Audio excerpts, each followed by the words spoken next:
আমরা এখানে পৌঁছে গেছি ধবলেশ্বর ধোলা ব্রিজ।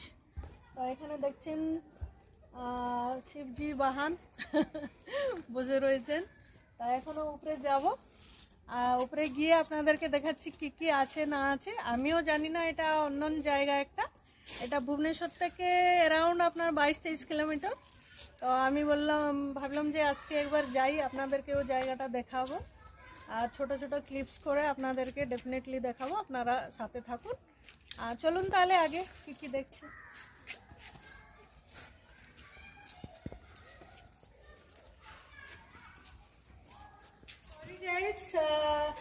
আপনারা জাস্ট দেখছেন ঝুলা ব্রিজ, কিন্তু আজকে তো ছাড়ছে না এরা, কিছু প্রবলেম আছে মনে হয়।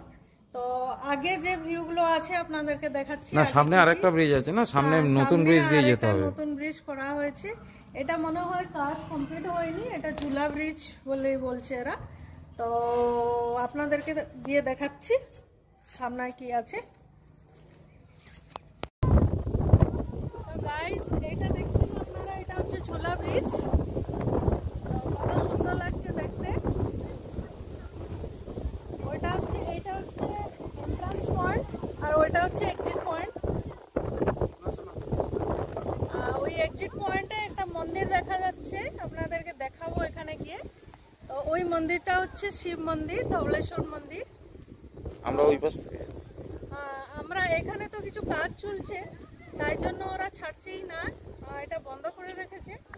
তো আমরা ওই যে ব্রিজটা দেখা যাচ্ছে ওই ব্রিজ দিয়ে যাব, মন্দির দর্শন করব। একদম নিউলি তৈরি হয়েছে এটা, এই ব্রিজটা। আর এই মন্দিরটা খুব নামি এখানকার, ধবলেশ্বর মন্দির বলে সবাই, শিব মন্দির। তো চলো তাহলে আগে গিয়ে দেখা যাক। আগে গিয়ে দেখা যাক কি আছে না আছে।